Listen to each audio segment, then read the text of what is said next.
என்னது டைம் இல்லையா? ஃபோன் பேச டைம் இல்ல, ஃபேமிலி டின்னர் டைம் இல்ல, ஷாப்பிங் டேட்டிங் மீட்டிங் எதுக்கும் டைம் இல்ல. Make time. Take that holiday. GT Holiday. GT Holidays, South India's #1 travel brand. சென்னையின் நம்பர் 1 மட்டன் பிரியாணி ருசிக்க பாண்டி பஜார் பசும்பொன் ரெஸ்டாரண்ட்டுக்கு வாங்க. இனி பாண்டி பஜாரோட புதிய அடையாளம் பசும்பொன் தான். மதுரை உணவை சென்னையிலேயே ரசிக்கலாம். நம்மள உதாசீனப்படுத்துறதா இருக்கட்டும், அவங்களோட ஆட்டிடியூடா இருக்கட்டும், அதெல்லாம் காட்டும் பொழுது வீரம்லாம் போராட்டம். அதுதான் எனக்கு இண்டஸ்ட்ரியில இருந்து பிடிக்காத ஒரு விஷயம். நான் கொஞ்சம் விலகினதுக்கான காரணமும் அதுதான்.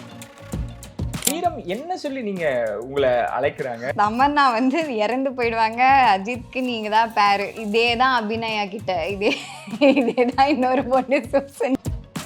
2 days பார்த்தேன். 3வது நாள் சார் நான் கிளம்புறேன். நான் கேரவன்ல உட்காந்து நான் அழுகுறேன். எனக்கு வேண்டாம் சார், நான் கிளம்புறேன். ஆல்ரெடி பறவையில் வந்து அப்படி பண்ணதையே ஃபீல் பண்ணேன். சரி ஓகே, இதை இந்த மாதிரி ஸ்கிரிப்ட் சொன்னாங்க அப்படின்ட்டு தான் நான் இதில் வேற வந்து இந்த படத்துக்கு வந்து ஹிந்தி படம் வேற ஒரு ரெஃபரன்ஸ் காட்டினாங்க எனக்கு. நியூ கமருக்கான நாமினேட் ஆனது நான், அமலா போல், எமி ஜாக்சன். ஸோ இந்த மாதிரி அப்படின்னும் போது மைனாலாம் பார்த்துட்டு ரொம்பவே நான் நம்ம படம் இந்த மாதிரி போலியே. பாலு மகேந்திரா சார் வந்து ஃபர்ஸ்ட் ஃபோட்டோ ஷூட் வெண்ணிலா கபடி குழு, செகண்டாக வந்து என்னை கெனானில் ஃபோட்டோ எடுக்கிறது வந்து பாலு மகேந்திரா சார் தான் எடுத்தார். ஸோ அதுவே எனக்கு ஒரு பெரிய ஹாப்பினஸாக இருந்துச்சு.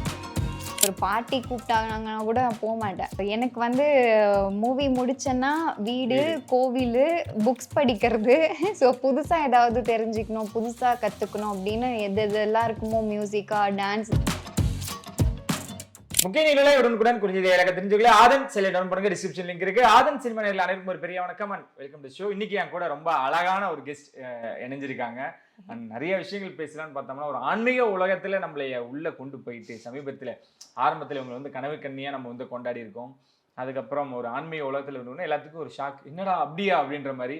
இருந்தாலும் நிறைய விஷயங்கள் நான் என் கூட ஷேர் பண்ணணும்னு அவங்க ரொம்ப அழகாக ஸ்வீட்டாக இன்வைட் பண்ணோம். அதே போல் ரொம்ப அழகாக வந்து நிறைய விஷயங்கள் ஆஃப் ஸ்க்ரீனில் பேசணும், ஆன் ஸ்க்ரீனில் நிறைய விஷயங்கள் பேச போகிறோம். நீங்கள் மனோ மேம் எப்படி இருக்கீங்க? நல்லா இருக்கேன், நீங்கள் எப்படி இருக்கீங்க? சிறப்பாக இருக்கேன் மேம்.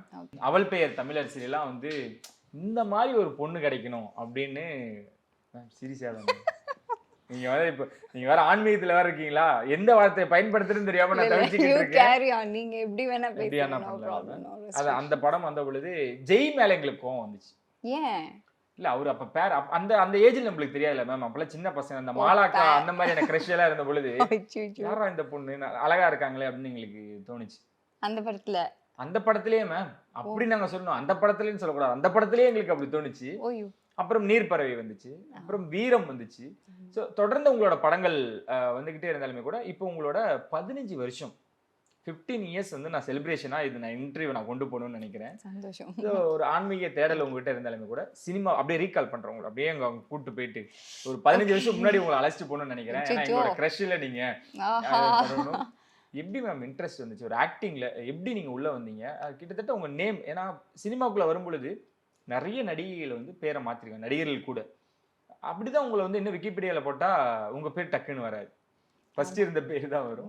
இந்த பேர் மாற்றம், சினிமா பயணம், சினிமாக்குள்ள வந்த விஷயம் எப்படி அது தொடங்குச்சு? சினிமா வந்து அன்எக்ஸ்பெக்டட். இது வந்து எதிர்பார்க்கவே இல்லை இப்படி ஒரு ஆஃபர் வரும் அப்படின்னு சொல்லிட்டு. நான் வந்து சும்மா அப்போ 9th ஸ்டாண்டர்ட் தான் அந்த மூவி ஆஃபர் வரும்போது படிச்சுட்டு இருந்தது. அப்படியா மேம்? ஆமாம் ஆமாம். 9th ஸ்டாண்டர்ட் டைம்ல சும்மா அப்படி ஜாலியாக சுத்திட்டு இருந்த ஒரு பொண்ணு. படத்துலயே அப்படிதான் சுத்திட்டு இருப்பீங்க. அப்படியா? ஸோ எங்கள் ஊர் காஞ்சிபுரம். ஸோ அங்கே காமாட்சி அம்மன் கோயில் போகிற பழக்கம் இருக்குது. ஸோ அப்படி தான் போயிட்டு அங்கே இருந்து தான் எனக்கு இந்த ஆஃபரே வந்தது. பட் ஆனால் இந்த அவள் பெயர் தமிழரசி எனக்கு ஃபர்ஸ்ட் வரல. வெண்ணிலா கபடி குழு தான் எனக்கு ஃபர்ஸ்ட் படம். அதுதான் அந்த மூவியோடைய ப்ரொடியூசர், அந்த மூவி டீம் தான் வந்து என்னை வந்து அப்ரோச் பண்ணது. ஓகே. பிகாஸ் அவங்க வந்து எங்கள் ஊரே. ஸோ எல்லாமே அவங்க ஒரு குரூப் ஃபார்ம் பண்ணதுனால நம்ம ஊர்ல இருந்தே ஒரு ஹீரோயின் வேணும் அப்படின்னு சொல்லிட்டு எனக்கு அந்த ஆஃபர் வந்தது.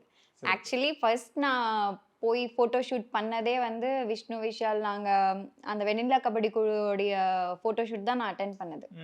ஸோ அங்கே தான் வந்து மேனேஜர் அப்படின்னு ஒருத்தவங்க வந்து ஃபோன் நம்பர் வாங்கிட்டு, அதுக்கப்புறம் இந்த மூவிக்கு வந்து ஸ்டார்ட்டே பண்ணல. எது அவள் பெயர் தமிழரசி ஸ்டார்ட் பண்ணுறதுக்கு முன்னாடி ட்ரெய்லர் மட்டும் பண்ணோம்.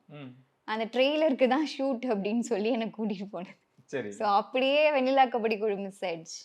அதனாலதான் வெண்ணிலா கபடி குழு மிஸ் ஆச்சா? இப்ப நாங்க இன்னும் கொஞ்சம் வருத்தமாவே இந்த இடத்துல பதிவு பண்ணிக்கிறோம். ஆனா அந்த டைம்ல நம்மள கூட கதை சூஸ் பண்றதுன்னு ஒரு விஷயம் இருக்கு. என்னதான் நம்ம வந்து அந்த விவரம் தெரியாம இடத்துல இருந்தாலுமே கூட சினிமான்னு ஒரு விஷயங்கள் வருது. நிறைய புதுமுகங்களை பார்ப்பீங்க. அந்த உலகமே புதுசு அப்படின்றப்போ நிறைய பாசிட்டிவ் இருக்கும், நெகட்டிவ் இருக்கும். எல்லாமே கடந்திருக்கீங்க. எல்லாமே பார்த்தீங்களா நீங்க? ஃபர்ஸ்ட் ஆஃப் ஆல் அது பாசிட்டிவா என்னென்ன விஷயங்கள்? ஏன்னா கதை சூஸ் பண்றதா இருக்கும். வெண்ணிலா கபடி குழு மிஸ் பண்ணிட்டீங்க அப்படின்றது வருத்தம்லாம் இருந்திருக்கும்ல. ரொம்ப வருத்தப்பட்டேன். பட் அந்த அளவுக்கு மெச்சூர் இல்ல அப்போ. ஓகே. இன்னொன்னு இப்ப இருக்கிற காம்படிஷன், இப்ப இருக்கிற நெறைய படங்கள் மாதிரிலாம் அது அது டோட்டலாவே வேற. இப்ப கம்பேர் பண்ணும்போது அந்த அந்த பீரியட் வந்து வேற மாதிரி தான் இருந்தது. ம், ம். ஸோ இன்னொன்னு அப்போ எப்படின்னா, இந்த கதை சொல்றது அப்படின்றதெல்லாம் புதுசா வரவங்களுக்கு யாருக்குமே வந்து கதை சொல்ற பழக்கமே கிடையாது. ம். சும்மா ஒரு ஒன் லைன் சொல்லுவாங்க. அவ்வளோதான். பிகாஸ் அந்த கேரக்டரா வாழணும் அப்படின்றதுக்காக இப்படி இருக்கணும், அப்படி இருக்கணும்னு தான் சொல்லுவாங்களே தவிர, இதுதான் கதை அப்படின்னு கதை சூஸ் பண்ணி பண்ற அளவுக்கு ஒரு ஸ்டேஜ் வந்ததுக்கு அப்புறம் தான் கதை சொல்லுவாங்க. இப்போ ஓகே. வரைக்குமே அது அப்படிதானே நடக்குது. இன்ன வரைக்கும் அதுதான் ஆமாமா. நடந்துகிட்டு நீங்க இருக்கு. யார வேணா கேட்டு பாருங்க. நீங்க சரி. கதை வச்சு மட்டுமே பண்ண முடியாது. அண்ட் கதைக்குள்ள போயிட்டு அதுக்கேத்த மாதிரியே சொல்ற மாரியே அங்க பண்றோமான்னா, அதுலயும் ப்ராப்ளம் நடக்கும்.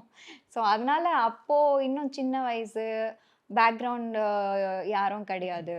ஸோ எதுவுமே தெரியாது. ஸோ நான் என்னுடைய அடம்னால மட்டுமே நான் வந்தேன். Offer okay. வந்து தானா வந்தாலும் வீட்ல அம்மா ஒத்துக்கவே இல்ல. ஆ, ஆ, ஆ. ஸோ வேண்டவே வேண்டாம் இதெல்லாம். அப்போ காஞ்சிபுரம் தானே. ஸோ ஐயோ! ஆல்ரெடி இப்படி அப்படி ஃபேமிலி அது ம், இதுன்னு ம், சொல்லி எனக்கு ஆனா சின்ன வயசுலேருந்து ரொம்ப இன்ட்ரெஸ்ட். ம். சரி தானா வந்தது. அதுலயும் வந்து நெறைய கதவு உங்களுக்கு வந்து லக்கு வந்து உங்களுக்கு கதவு தட்டுது. தட்டிக்கிட்டே இருக்கு. நீங்க என்ன இப்படிலாம் பண்றீங்க? அப்படி இப்படிலாம் சொல்லி ஒரு இது பண்ணி ஓகே. அப்படிதான் நான் அடம் புடிச்சு வந்தது இல்ல அதுல. அந்த மாய ஒண்ணு இருக்கும். அது அது அது ஒரு ஆ, மாயன்னு கூட எடுத்துக்கலாம். ம். அதுல நீங்க விழுந்திருக்கீங்களான்னு. யா அப்படியா? வேணும் இவ்ளோ மெச்சூர்டா இருக்கீங்க மேம். ஆனா இப்போ மெச்சூர்டா இருக்கீங்க. இப்பதானே அந்த அப்போ டைம்ல அப்போ சொல்றேன். வந்து அந்த அந்த மாய அதுக்குள்ள போயிட்டோம்னா இல்ல. ஆனா மேல ஒரு அம்மா ரொம்ப சைலன்ட்டா. எங்க அம்மா தான். எதுவுமே தெரியாம அவங்களா மேம் ஆரம்பத்துல தடை போட்டது? ஆமா, ஆமா. அவங்க ரொம்ப ஓகே. வெண்ணிலா கபடி குழு அளவுக்கு வர்த்தக ரீதியாவும், விமர்சன ரீதியாவும் அந்த படம் அதாவது அவள் பெயர் தமிழரசி ரீச் ஆகலனாலும் அந்த படத்தையும் கொண்டாடுனாங்க. ம், சோ அந்த அந்த எப்படி ரிசீவ் பண்ணிக்கிட்டாங்கன்ற ஒரு விஷயம் இருக்குல்ல. அது ம். நீங்க எப்படி பார்க்குறீங்க? அந்த டைம்ல உங்களுக்கு அந்த ரிசல்ட் எப்படி குடுத்து? நாட் ஒன்லி வெண்ணிலா கபடி குழு, சுப்பிரமணியபுரம். ம். ஸோ அந்த டைம்ல வந்து மைனா. ஓகே. ஸோ இது எல்லாமே வந்து என் படம் ரிலீஸ் ஆகிறதுக்கு முன்னாடியே ரிலீஸ் ஆச்சு. ம், ம், ம். மைனா வந்து மைனாலாம் ரிலீஸ் ஆகுமான்ற ஒரு ஸ்டேஜ்ல தான் இருந்துச்சு. ஸோ அது திடீர்னு ஒரு ரிலீஸ் ஆச்சு. அண்ட் அதே இயர் தான் என் மூவி ரிலீஸ் ஆச்சு. ஓகே. ஸோ ஃபர்ஸ்ட் வந்து Vijay TV nomination first debut new கமருக்கான நாமினேட் ஆனது நான், அமலா பால், எமி ஜாக்சன். ம், ம். ஸோ இந்த மாதிரி அப்படின்னும் போது மைனாலாம் பார்த்துட்டு ரொம்பவே நான் ஃபீல் பண்ணியிருக்கேன். ஸோ நம்ம படம் இந்த மாதிரி போலியே, சி என்னடா இது. அதுக்கப்புறம் ப்ரீவியஸாக பார்த்தீங்கன்னா சுப்பிரமணியபுரம் மிஸ்ஸிங்கா, இது வெண்ணிலா கபடி குழு மிஸ்ஸிங்கா, அப்புறம் என்ன ஏதோ ஒரு 2 படம் நினைக்கிறேன். ஓகே. ஸோ அதெல்லாமே மிஸ் ஆச்சு. சுப்பிரமணியபுரம் ஏன் மிஸ் ஆச்சு? ஆக்சுவலாக வந்து அவள் பேர் தமிழரசி ட்ரெய்லர் மட்டுமே போயிட்டு இருக்கும்போது சுப்பிரமணியபுரம் மூவி ஷூட்டே போயிட்டுருக்கு. ஓகே. ஸோ ஆக்சுவலி ஃபஸ்ட்டு வந்து வெண்ணிலா கபடி குழு ஃபோட்டோ ஷூட் நடந்தாலுமே அதுக்கப்புறம் அவள் பேர் தமிழரசி ட்ரெய்லர் போயிட்டு வரும்போது சாருக்கு வந்து மீரா கதிரவன் சார் டைரக்டர் ம், ம், சாருக்கு ம். வந்து பாலு மகேந்திரா சாரோட அசோசியேட் இல்லையா. அப்போ வந்து பாலு மகேந்திரா சார் பார்க்கணும்னு சொல்லி இது பண்ணியிருக்காங்க. ஸோ ஒரு ஆஸ் அ குருவாவோ ஒரு பெரிய லெஜெண்ட் இல்லையா, அவரை போய் பார்க்கணும்னு சொல்லி நான் ஃபர்ஸ்ட் போகிறேன். ஓகே. பாலு மகேந்திரா சார் வந்து ஃபர்ஸ்ட் ஃபோட்டோ ஷூட் வெண்ணிலா கபடி குழு. ம். செகண்டாக வந்து என்னை கெனானில் ஃபோட்டோ எடுக்கிறது வந்து பாலு மகேந்திரா சார் தான் எடுத்தார் அப்போ. ஓகே. ஸோ அதுவே எனக்கு ஒரு பெரிய ஹாப்பினஸ்ஸாக இருந்துச்சு. அதுக்கப்புறமா இந்த அந்த பாலு மகேந்திரா சார் எடுத்த ஃபோட்டோஸ் எல்லாமே சார் வச்சுருந்தாங்க. ம், ம், ஸோ ம். இது அப்படி கொஞ்சம் ஸ்ப்ரெட் ஆகும்போது சசிகுமார் சார் கேட்டிருக்காங்க. சரி. ஸோ அப்போ வந்து இந்த விஷயம்லாம் என் காதுக்கே வந்து 2016 தான் தெரியும். அப்போ எனக்கு தெரியவே தெரியாது. ஓகே. ஸோ அதான் அப்படி மிஸ் ஆயிருக்கு இது. இது மிஸ் ஆனதுன்றதே எனக்கு 2016 தான் தெரியும். அதுக்கு முன்னாடி எனக்கு தெரியவே தெரியாது. தெரிஞ்சவனே எப்படி ரியாக்ட் பண்ணீங்கன்றது எனக்கு தெரிஞ்சுக்கணும்னு ஆசையா அட பாவீங்களா, அப்படிதான் இருக்கும், வேற என்ன இருக்கும். அட பாவீங்களா, இவ்வளவு நடந்திருக்கா, ஓ இவ்வளவு கதெல்லாம் போயிருக்கு பின்னாடி அப்படின்ற மாதிரி அப்படி ஒரு ஷாக் இருந்தது. பட் அந்த டைம்ல கொஞ்சம் நம்ம மெச்சூர் ஆயிருப்போம்ல, ஓகே நம்ம யார் என்ன பண்ணோம்னு இருக்கோ அதானே பண்ண முடியும் அப்படின்ற ஒரு மைண்ட் செட். அப்படியே அங்க தொடங்குற பயணம் நீர்ப்பறவை வருது. அது அது எப்படி மேம் இருந்துச்சு? ஏன்னா நம்ம ஒரு லீட் அப்படின்ற ஒரு விஷயம் இருக்கு, நம்ம என்னவா இருக்கும் அப்படின்ட்டு டக்குன்னு யாரும் அக்செப்ட் பண்ணிக்க மாட்டாங்க. எப்படி அங்க ஒரு சேஞ்ச் ஓவர் நடக்குது? நீர்ப்பறவை எப்படி உங்களுக்கு? நீர்ப்பறவை ஆக்சுவலாக வந்து எனக்கு ஃபர்ஸ்ட் சொன்னது வந்து, இல்லை எல்லாருமே ஒரு அவார்ட் வாங்கின ஆர்டிஸ்டில் தான் நம்ம படம் பண்ணுறோம், யாரெல்லாம் அவார்டு வாங்கியிருக்காங்களோ அவங்களெல்லாம் வச்சு படம் பண்ணுறோம் அப்படின்ற மாதிரி தான் சொன்னாங்க. நான் அந்த டைமில் ஒரு அச்சீவ்மெண்ட் அவார்டு ஒன்று வாங்கியிருந்தேன் கவர்னர்கிட்ட. ஸோ அந்த டைமில் எனக்கு இது வரவே, சரி ஓகே, இல்லை சார் நான் பண்ணேன், சீனு ராமசாமி சார்கிட்ட நான் சொன்னேன், இல்லை சார் நான் லீடாக பண்ணிகிட்ருக்கேன். அப்போ தெலுங்குல எல்லாமே எனக்கு ஷூட் மூவிஸ் போயிட்டு இருந்தது. இல்லை சார் நான் பண்ண மாட்டேன். இல்லை இல்லை அடுத்த படம் நம்ம கண்டிப்பாக பண்ணுறோம், ஸோ நீங்கள் வந்து இதை பண்ணுங்க. ஸோ இதுதான் ரீசன், யாரெல்லாம் அவார்டு வாங்கியிருக்காங்களோ. அண்ட் எனக்கு நேம் வந்து பெர்ஃபார்மர் அப்படின்ற மாதிரி எனக்கு அவள் பேர் தமிழரசிலேயே வந்து நேம் கொடுத்ததுனால இவர் ரொம்ப எனக்கு இது பண்ணார். சரி ஓகே அப்படின்ட்டு தான் நான் அந்த இது பண்ணது, அந்த மூவி பண்ணது. தப்பான டிசிஷன் எடுத்துட்டோமோன்னு தோணுச்சா? அது படம் ரிலீஸ்க்கு அப்புறம்? கண்டிப்பா என்ன, எனக்கு போகும்போதே எனக்கு அப்படிதான் இருந்தது ஆக்சுவலா. பட் ஆனா அங்க போயிட்டதுக்கு அப்புறமே வந்து என்ன என்கிட்ட, ஆனா என்னோட ப்ராப்ளம்னு கொஞ்சம் இருக்கு, நான் யார்கிட்டயுமே ஒரு கம்யூனிகேட்ல இருக்க மாட்டேன், அதுதான் என்னோட பெரிய ப்ராப்ளம். ஸோ ஒரு ஃப்ரெண்ட்ஸ் ஒரு பார்ட்டி கூப்பிட்டாங்கன்னா கூட போக மாட்டேன். ஸோ எனக்கு வந்து மூவி முடிச்சேன்னா வீடு, கோவில், புக்ஸ் படிக்கிறது, ஸோ புதுசாக ஏதாவது தெரிஞ்சுக்கணும், புதுசாக கற்றுக்கணும் அப்படின்னு எது எதெல்லாம் இருக்குமோ, மியூசிக்கா, டான்ஸ் வந்து சின்ன வயசுலேருந்து பரதநாட்டியம், ஸோ அதை கண்டினியூ பண்ணுறேன்ற பேரில் அது ஒன்று, வீணை கிளாஸு, இது அதாவது அட்லீஸ்ட் எனக்கு வந்து ஒரு பேசிக்காவது தெரிஞ்சுக்கணும் அப்படின்ற ஒரு விஷயத்தினால. ஸோ இதெல்லாமே கொஞ்சம் எனக்கு தெரியாமல் மிஸ் பண்ணது சில விஷயங்கள், எனக்கு தெரிஞ்சு மிஸ் பண்ணது சில விஷயங்கள் இருக்கு சினிமால. நான் ஏன் அதை சொல்றேன், நான் அவள் பேர் தமிழிசை பார்க்கும்போது எனக்கு என்ன பர்சனலா தோணுச்சோ, ரொம்ப அழகா இருந்தீங்க, இந்த கேரக்டர் வந்து நம்ம ரியலா இருந்தா எப்படி இருக்கும் அப்படின்னு தோணுச்சு. ஒரு கட்டத்தில் நம்ம ஹீரோயின் மெட்டீரியல் அப்படின்னு வரும்பொழுது அப்படியே மாறிக்கிட்டே இருக்கு அப்படின்ற ஒரு வருத்தம் இருந்து. ஏன்னா இப்போ நீங்க ஹீரோயினா பண்ணலாம், ஸ்டெப் இருக்கு நம்மளுக்குமே கூட. அப்புறம் வீரம் வரீங்க, அங்கேயும் அதுதான் நடக்குது தொடர்ச்சியா. உங்களை வீரம்லாம் போராட்டம், அதுதான் எனக்கு இண்டஸ்ட்ரியில இருந்து பிடிக்காத ஒரு விஷயம். நான் கொஞ்சம் விலகினதுக்கான காரணமும் அதுதான். எப்பவுமே ஒரு வில்லேஜ் கேரக்டர் ஒருத்தவங்க பண்ணாங்கன்னா அதுதான் பண்ணணும், அப்படியே அந்த ஜானர்லயே தான் எடுத்துட்டு போவாங்க. அண்ட் செகண்ட் லீடா ஒரு படம் பண்ணிட்டோம்னா அந்த செகண்ட் லீடாவே எடுத்துட்டு போவாங்க. இப்போ ஒரு மெச்சூர் கேரக்டரா ஒருத்தவங்க பண்ணிட்டாங்கன்னா அதை அப்படியே எடுத்துட்டு போவாங்க. ஏன் என்னுடைய பர்சனலான ஃபீல் என்னன்னா, ஒரு ஆர்டிஸ்ட் அப்படின்னும் போது அந்த ஆர்டிஸ்ட் வந்து எல்லாத்துக்கும் மீன்ஸ் ஃபிசிக்கலாகவும் சரி, ஒரு ஃபிட்னஸாக வச்சுக்கிறதுக்காகவும் அவங்க ஒரு மென்டல் ஹெல்த்தும் மாற்றிப்பாங்க ஆர்டிஸ்ட், ஆஸ் அன் ஆர்டிஸ்ட். ஓகேங்களா? ஸோ அதை யூஸ் பண்ணுங்க, ஏன் அதை யூஸ் பண்ண மாட்டீங்கன்றது தான் என்னோட பெரிய கேள்வி. ஸோ இப்போ ஒரு பொண்ணு வந்து ஒரு வில்லேஜ் கேரக்டராக பண்ணிட்டா, ஓகேங்களா, பட் ஆனால் அதுக்கு அடுத்தது வந்து அவளை கொஞ்சம் கமர்ஷியலாக ஒரு ஹீரோயின் லுக் அப்படின்னும் போது நம்ம ஒரு டிசைன் வச்சுருக்கோம் இல்லையா, ஸோ அந்த மாதிரி அவளே மோல்ட் ஆகி ரெடி ஆகும்போது ஏன் நீங்கள் அந்த ஒரு விஷயத்த மாற்ற மாட்டுறீங்கன்றது தான் என்னுடைய கொஷின். அந்த ஒரு ஜானர்லேயே எடுத்துகிட்டு வர்றாங்க, அதுதான் எனக்கு கொஞ்சம் சினிமா விட்டு கொஞ்சம் தூரமாக்குனதுக்கான ரீசன். வீரம் தானா? வீரம், நீர்ப்பறவை அண்ட் ஃபர்ஸ்ட் மூவி நான் வந்து பார்த்தீங்கன்னா ஃபுல்லாக அந்த பாவாடை தவானி, அந்த ஒரு ஃபேர் லுக்கு போயிட்டு டார்க்காக, இது வரைக்குமே அது ரெக்கக்னைஸ் வந்து பண்ணுறாங்க. பட் ஆனால் இதில் வெள்ளையாக இருக்காங்களே அந்த பொண்ணா இது, அவங்களாம் இவங்க அப்படின்ற மாதிரி இருக்கு. ஸோ அந்த கேரக்டர் அப்படி. ஸோ அதுக்கு அடுத்து வந்து ஒரு படம் பண்ணுறோம் அப்படின்னா அது ஒரு கமர்ஷியலாக ஒரு நல்ல ஒரு மோல்டு, அதாவது ஒரு ஃப்ரெஷ் லுக்கில் ஒரு கமர்ஷியலாக ஒரு ஹீரோயின் லுக்கில் காட்டுறதுக்கு இந்த பொண்ணை நம்ம எப்படி யூஸ் பண்ணுவோமே அப்படின்ற ஒரு மைண்ட் செட் வந்து இல்லை. அதுதான் எனக்கு ரொம்ப வருத்தம். சமீபத்தில் கலையரசன் ஒரு ஸ்டேட்மெண்ட் கொடுத்திருந்தாரு ஸ்டேஜ்லேயே, தமிழ் சினிமா மேலே எனக்கு ஒரு வருத்தம் இருக்கு, ஒரு கேரக்டர் அவங்க எடுத்துட்டாங்கன்னா அதுலயே டிராவல் பண்ண வைக்கிறாங்க. அதுதான் என்னோட வருத்தமே ஆக்சுவலா. ஆனா வீரம் என்ன சொல்லி நீங்க உங்களை அழைக்கிறாங்க? நான் நிறைய இன்டர்வியூஸ்ல கூட அதுதான் எங்களுக்கு என்னவா அழைச்சாங்க உங்களை? ஆக்சுவலாக வந்து தமன்னா வந்து இறந்து போயிடுவாங்க, அஜித்க்கு நீங்கள் தான் பேரு, இதே தான் அபிநயா கிட்ட, இதே தான் இன்னொரு பொண்ணு சூசன் கிட்ட. அது எல்லாமே நாங்கள் இப்போ அது வந்து பல லொக்கேஷனில் நடந்தது. விஜயவாடா, ஒரிசா, ஹைதராபாத், ஆர்எஃப்சி, நிறைய இடத்துல லொக்கேஷன். அது எங்கெங்க செட்டு போடுவாங்க, எப்போ எங்கே வந்து ஷூட் வைப்பாங்கன்னே தெரியாது எனக்கு. ஸோ ஒரு இடத்துல வந்து கூடுறோம். ஃபஸ்ட்டு ஸ்டார்டிங்கில் வந்து ஒரு 2 days ஷூட் இருந்தது. ஃபுல்லாக வந்து எல்லாம் ஜாலியாக சிரிச்சிட்டு நமக்கு வேற வந்து ரொம்ப சீரியஸாக ஒர்க் பண்ணி பழக்கம். ஸோ அப்படியே அந்த மூட்லேயே இருக்கு. நான் Balu Mahendra sir set. So நான் எனக்கு அங்கே போனவொடனே ஃபுல்லு டோட்டல் சின்ன ராமசாமி சார் கூட அப்படிதான், அந்த மூடில் இருக்கணும், அப்படி இருக்கணும், அப்படி. ஸோ இது வந்து டோட்டலாக வேற. என்னடா இது, எல்லாம் வந்து ஜாலியாக பாயாசம் சாப்பிட்றாங்க. தலை வந்து பொங்கல் சமைச்சாரு, பொங்கல் எடுத்துட்டு வந்து கொடுக்குறாங்க, என்ன பண்றீங்கடா அப்படின்ற மாதிரி இருந்தது எனக்கு. இவ்வளோ ஓப்பனா எனக்கு. ஓகே. ஸோ எனக்கு வந்து 2 daysலயே போர் அடிச்சு தூக்கமா வருது கேரளால. தலைவி நீங்க என்ன சரி ஓகே பாருங்க. ஆக்சுவலா ஷூட் போகுது அப்படின்னா ஒரு இன்ட்ரெஸ்ட் இருக்கும் கண்டிப்பா. ஓகே ஒர்க் முடியுதுன்ற ஒரு சாட்டிஸ்ஃபேக்ஷன். இன்னொன்று நம்ம வந்து இவ்வளோப்பா இன்னைக்கு ஒரு டைலாக் பேசணும், சிவாஜி சார் மாதிரிலாம் டைலாக் பேசணும்னு ஆசை தான் எனக்கு. பட் நம்ம தமிழ் சினிமாலெல்லாம் கிடையாது.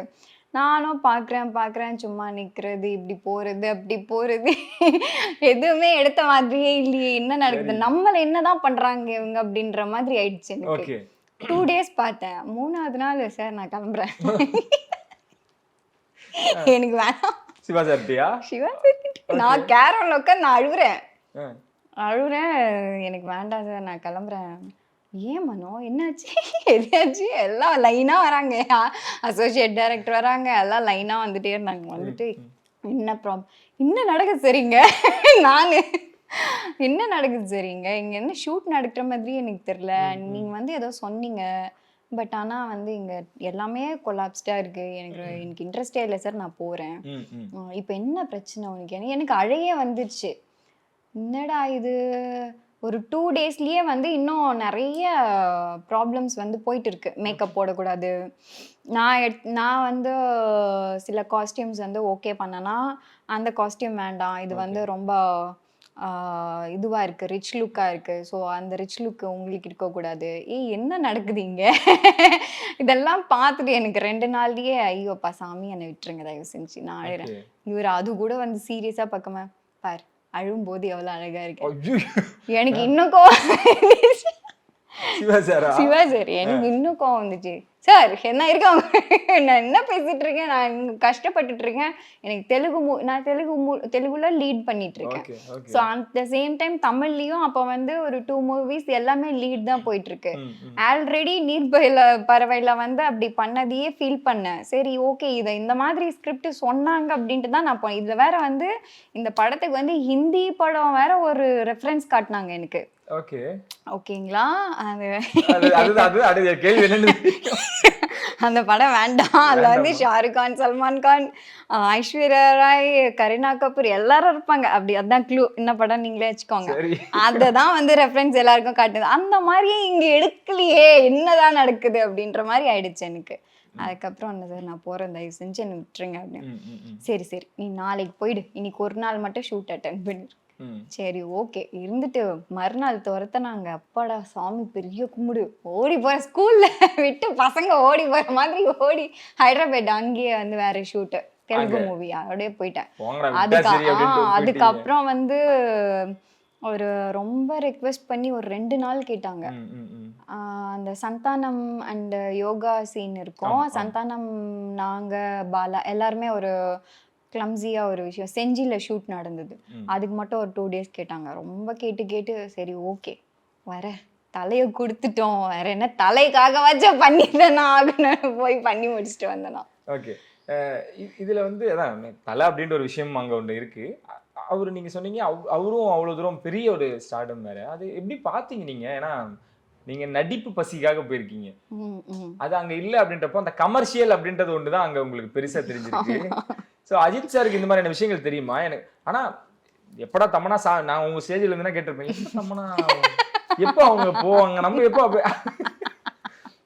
லிட்டரலா அப்படிதான் தோணும். ஏன்னா உங்களை எப்படி சொல்லி கூப்பிட்டாங்க, தமனா இல்லைங்க. இது நான் மட்டும் எதிர்பார்க்கலையே, இங்க இருக்கிற சூசன்ல இருந்து அபிநயால இருந்து எல்லாருமே எதிர்பார்க்க. அப்புறமா தான் ஒரு ஃபைனலா ஒரு அவுட்புட் வருது. உங்களுக்கு இப்படிதான் சொன்னாங்களா?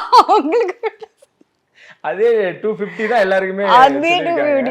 அதுதான் உங்களுக்கு அது. ஓ அப்படியா, ஓ ஓ ஓ எல்லாருமே அந்த சாங் ஷூட் பாத்தீங்கன்னா ஒரு மைண்ட் மூட் அவுட்லயே தான் நாங்க அந்த சாங்கே ஆடி இருப்போம். அன்னைக்கு தான் இது ரிவீலே ஆகுது. ஓகே, அத எல்லாரும் பாத்துட்டு நீயா நீயா இருடா உங்களை நான் அப்பாட சொல்றேன், இருடா உங்களை நான் போலீஸ்ல சொல்றேன்ற மாதிரி தான். பட் அவ்வளவு தூரம் அங்க நடந்துட்டு இருக்கும்போது உங்க ரியாக்ஷன் என்ன இருந்துச்சு? எல்லாருமே திரும்பி திரும்பி பாக்குறப்ப உங்களுக்கு இதான் சொன்னாங்களா? உங்களுக்கு அந்த அந்த அந்த எண்ட் ஆஃப் த டே உங்களுக்கு எப்படி இருந்துச்சு? அந்த கோவம் எப்படி வெளிப்படுத்துனீங்கன்ற சித்தி சிவா சார்ட்ட அழுது கன்வே பண்றோம் அப்படின்றது அது ஃபர்ஸ்ட். அதுக்கப்புறம் தெரிஞ்சதுக்கு அப்புறம், அந்த உண்மை தெரிஞ்சதுக்கு அப்புறம் யார்கிட்டயுமே பேச மாட்டேன் நான் சினிமாவே வெறுத்துட்டேன். நாங்க ஆச்சு இப்படிலாம் ஏன்டா போய் சொல்றீங்க அப்படின்ற மாதிரி இருந்தது. அது ரொம்ப கஷ்டமான ஒரு சிச்சுவேஷன் தான் அது. இது டெம்ப்ளேட்டா தான் எல்லாரும் கேட்பாங்க. பட் இவனும் அப்படி கேட்கறான்னு நீங்க நினைச்சிட வேணாம். அஜித் சார் அப்படின்ற ஒரு விஷயம் தான். அந்த மனுஷனை பத்தி நிறைய விஷயங்கள் பேசுறாங்க. இப்போ இந்த கார் ரேஸ்ல போயிட்டு பண்றாரு, விருது அறிவிச்சிருக்காங்க. அவர் எல்லாமே ஒண்ணுதான். ஓகே, ஆன் ஸ்க்ரீனும் சரி, ரியாலிட்டி ஆஃப் ஸ்க்ரீன்லயும் ரெண்டு, அதாவது டிஃப்ரெண்ட்டே இல்லை. இது ஏதோ நடிக்கணும் அப்படின்றனால கோவப்படுவார். எனக்கு தெரிஞ்சு அவருக்கு கோவம் வருமானு கூட தெரில. எப்பவுமே அது ஸ்மைல் பொம்மை மாதிரி தான், இப்படிதான் சிரிச்சிட்டு இருப்பாரு. ரொம்ப ரெஸ்பெக்ட் வந்து கண்டிப்பா அவர்கிட்ட கத்துக்கணும். இப்போ ஒரு நிறைய பேருக்கு அந்த ஒரு விஷயமே தெரியாது. காலையில வருவோம் ஷூட்க்கு, எல்லாருமே வந்து குட் மார்னிங் சொல்லணும். அது வந்து ஒரு பெரிய ரெஸ்பெக்ட். ஏன்னா டே ஃபுல்லா டிராவல் பண்ண போறோம், ஒரு மூவி ஃபுல்லா டிராவல் பண்ணும். சரி, மூவி ஃபுல் கூட விட்டுருங்க, அந்த டே ஃபுல்லா எல்லாருமே டிராவல் பண்ண போறோம் இல்லையா? ஒரு ஃபேமிலி மாதிரி தானே அது. ஸோ மார்னிங் வந்து எல்லாருக்கும் தானா போய் குட் மார்னிங் சொல்றதுல, இப்போ ஒருத்தர் நிஜமாவே நம்ம பார்க்கல, ஒரு ஆர்டிஸ்ட் வந்திருக்காங்க, இப்போ பார்த்துட்டோம்னா நம்மளா போய் குட் மார்னிங். இதுல வந்து சில பேர் என்ன பண்ணுவாங்கன்னா, அவங்களா வந்து சொல்லிட்டோம் அப்படி, ஓகே அவங்களா வந்து சொல்லிட்டோம், நம்ம ஏன் போனோம், இப்படி புதுசாக தான் வந்திருப்பாங்க. அவங்க கூட இந்த ஈகோ இந்த மாதிரி ஒரு தாட்ஸ் எல்லாம் ஏன் வருதுன்னே தெரியல. ஆனால் அஜித் சார் கிட்ட வந்து அது இருக்கவே இருக்காது. புதுசா அந்த அப்புக்குட்டிக்கு பேர் அந்த பொண்ணுக்கெல்லாம் கூட போய் கை பிடிச்சி வணக்கம்மா சொல்லி, குட் மார்னிங் சொல்லி, ஹாவ் எ நைஸ் டே சொல்லி அப்படி பண்ணுவார். ஸோ அது இதெல்லாம் சின்ன சின்ன சந்தோஷம் தானே, சின்ன சின்ன லவ் தானே. இதெல்லாம் இது கொடுக்கறதுக்கு எவ்வளோ கஷ்டம். இதில் வந்து இன்னும் நிறைய டைரக்டர்ஸோ நிறைய ஆர்டிஸ்ட் இன்னைக்கும் வரைக்குமே அப்படி தான் இருக்காங்க. நம்ம என்ன போய் சொல்லணும்? எப்போவுமே வந்து ஒரு தன்மையாகவே இருந்துட்டு, நம்ம எந்த உயரத்துக்கு போனாலுமே நம்ம லெஜெண்ட்ஸ் எல்லாமே சொல்லலாம், அந்த ஒரு தன்மையாக இருந்துட்டோம், அந்த ஒரு பார்ஷியாலிட்டி பார்க்காம, ஈகோ பார்க்காம எப்பவும் போல இருந்துட்டு போகிறதுல என்ன கஷ்டம்னு எனக்கு ஒன்றுமே புரியல. இல்லை, சாம்பிளாக நான் ஒருத்தர் சொல்லுவேன், அது அவங்க நீங்கள் அது கரெக்டாக இல்லையான்னு எனக்கு தெரியல. மனோ மேமின்னு அப்படி தான் சொல்லுவேன். என்னென்ன இல்லை, அப்படி தான் இருக்கீங்க. ஏன்னா எனக்கு உங்களுக்கு நான் கான்டாக்ட் பண்ணும்பொழுதுமே கூட பயங்கரமாக பேசுவீங்க. டேட் இருந்தால் சொல்கிறேன், பார்ப்போம், ஐ வில் கால் யூ, இல்லை மேனேஜர் நம்பர் தரேன், நீங்கள் ஃபாலோ பண்ணுங்க, எதுவுமே இல்லை, வந்துடுறேன், தேங்க்யூ, நீங்கள் என்னை அழைச்சதுக்கு நன்றி. இது பெரிய வார்த்தைகள்ன்றேன். எனக்கு அது இவ்வளோ படங்கள் பண்ணிட்டீங்க, 15 வருஷம் ஆன்மீகத்தில் இருக்கீங்க, எல்லாத்தையும் மீறி நான் சொல்கிறேன். ஏன்னா இவ்வளோ பெரிய படங்களும் பண்ணதுக்கு அப்புறமே கூட நீங்களா இருக்கீங்களே, அது எங்களுக்கு பிடிச்சிருக்குன்றேன். இன்னும் காஞ்சிபுரத்தை பொண்ணு ஃபர்ஸ்ட் டைம் எப்படி பார்த்துறப்போ எப்படி நீங்கள் மற்றவங்கள்ட்ட பேசியிருப்பீங்களோ அப்படிதான் இப்போ என்கிட்ட பேசிட்டு இருக்கீங்களோ அப்படின்றத விஷயம். அது ரொம்ப சந்தோஷம். 15 வருஷம் இவ்வளோ பெரிய ஆர்டிஸ்டோட நடிச்சிட்டீங்க. ஜெய் உங்களோட நடிக்கும் பொழுது அந்த அனுபவம் எப்படி இருந்தது? ஏன்னா அப்போ வரும்போது நீங்களும் யங்ஸ்டராக வரீங்க, அவருக்கும் ஒரு யங்ஸ்டர். நீர்ப்பறவையுமே அப்படிதான், எல்லாத்துக்கும் ஒரு முக்கியமான ஒரு படமாக தான் இருந்துச்சு. ஆனால் அவள் பெயர் தமிழரசி அப்படின்னு வரும்பொழுது இந்த உலகத்துக்கு புதுசு, ஜெய்க்குமே வந்து ஒரு அறிமுகம் தேவைப்பட்டுச்சு. ஆனா இப்போ எப்படி இருக்காருன்றது உங்களுக்கு அவர் பண்ண மூவிஸ்லயே இது ரொம்ப டிஃப்ரெண்டான ஒரு ஜானர் அது அந்த டைம்ல. ஸோ அந்த ஒரு கெமிஸ்ட்ரி எப்படி ஒர்க் அவுட் ஆச்சு? எப்படி அந்த வெக்கப்படுறீங்களா இல்ல வந்து வெக்கம்லாம் இல்ல, சிரிப்பு வருதுங்க எனக்கு. ஆக்சுவலி இப்படிதான் ஷூட்ல கூட சிரிச்சிட்டு தான் இருப்போம், சின்ன பசங்க மாதிரி விளையாடிட்டு இருந்தோம். அது வந்து டைரக்டர் ரஷஸ் பார்த்துட்டு, இன்னும் இவங்க 2 பேரும் எவ்வளவு பெரிய கேரக்டர், ரொம்ப சீரியஸ்னஸே இல்லாம சிரிச்சு பேசி விளையாடிட்டு இருக்கீங்க. சீரியஸ்னஸ் வருவோம், ஒர்க்குன்னும் போது வருவோம். அது ஃப்ரீ டைம் இருக்கும்ல, மானிட்டர் பார்க்கும்போதோ இல்லை அங்கே ஏதாவது டெக்னிக்கலாக ப்ராப்ளம் இருக்கும், அந்த கேப்ல எல்லாமே வந்து சிரிச்சிட்டு இருப்போம். ஏதோ ஒன்று பேசி அங்கே பசங்க க்ரௌடோ எல்லாம் ஏதாவது பண்ணிட்டு இருப்பாங்க, சிரிச்சு சிரிச்சு பேசிட்டு இருப்போம். அது ஸ்டார்டிங் எனக்கு தெரியாது. ஸோ அதுக்கப்புறம் நான் பழகிட்டேன். அதான் இப்போ சொன்னல, அப்படி அதாவது சிறுத்தை சிவா நம்ம வீரம் பண்ணும்போது எப்படியோ இங்க வந்து சீரியஸ்னஸா இருந்தேனா, இங்க வந்து எல்லாருமே கலகலன்னு சிரிச்சிட்டு இருந்தாங்க, ஜாலியா இருந்தாங்க. நான் அவள் பேர் தமிழரசி ஸ்டார்டிங்ல ஜாலியா தான் இருந்தேன். அதுக்கப்புறம் என்ன அப்படி அப்படியே வந்து நம்ம பாலச்சந்தர் சார், பாலு மகேந்திர சார் அளவுக்குலாம் இப்படிதான் அந்த கேரக்டர்னா அந்த கேரக்டர் அப்படியே இருக்கணும். அப்படி கண்ணுன்னா அந்த கண்ணுல வந்து அந்த மூடே மாறக்கூடாது, அப்படி என்ன மோல்ட் பண்ணிட்டாங்க. ஸோ அதுக்கப்புறம் தான் நான் மாறினேன். ஸ்டார்டிங்ல வந்து ரொம்ப சிரிப்பு, ரொம்ப ஜாலியா இருந்திருக்கீங்க. வர வர அப்புறம் இவங்கலாம் ஜாலியா இப்போ வரைக்குமே எனக்கு வர ஸ்கிரிப்டோ எல்லாமே வந்து ஜாலியா, அதாவது ஆன் ஸ்பாட் போய் அந்த கேமரா ஆன் ஆகுற வரைக்குமே ஏதாவது ஒன்று இன்னைக்கு என்ன சாப்பிடலாம், ஸோ இதுக்கப்புறம் ஷூட் முடிஞ்சதுக்கப்புறம் என்ன பிளானு, அடுத்த வாரம் என்ன, இப்படிலாம் பேசிட்டு அந்த ஆன் ஸ்பாட் போனோன்னா அந்த கேரக்டருக்குள்ள வருவாங்க இப்போ வரைக்குமே. ஆனா சில டீம்லலாம் அப்படி கிடைக்காது. எனக்கு தெரிஞ்சு சின்னு ராமசாமி சார் ஆகட்டும், பாலா சார் ஆகட்டும், இவர் ஃபர்ஸ்ட் மூவி டைரக்டர் மீரா கதிரவன் சார் ஆகட்டும், இவங்க எல்லாருமே வந்து அந்த ஒரு மூட்லயே இருக்கணும்னு தான் சொல்லுவாங்க இப்போ வரைக்குமே. ஆனா அந்த ஜெயோட நடிக்கும் போதுல அந்த கெமிஸ்ட்ரி பயங்கரமா ஒர்க் அவுட் ஆச்சு. கெமிஸ்ட்ரி ஒர்க் அவுட் ஆச்சா? அது சிரிப்புங்க. அது ஆக்சுவலா ஜெய்யை கேட்டா தெரியும். ஒரு 2 பேரும் அது வந்து சிரிப்பா தான் போயிட்டு இருந்துச்சு. அவர் இப்பெல்லாம் எந்த படம் நடிச்சாலும் அந்த நடிகையோட வெளியே வரும் பொழுது படம் ரிலீஸ் ஆகுதா இல்லையோ சர்ச்சை ரிலீஸ் ஆயிரும். ஸோ அங்கே ஆன்சீனில் பார்க்கும்போது அந்த கெமிஸ்ட்ரி ஒர்க் அவுட் ஆச்சு. விஷ்ணுவோட நடிக்கும் பொழுது அங்கே எல்லா கேரக்டரும் யதார்த்தமா இருக்கும்.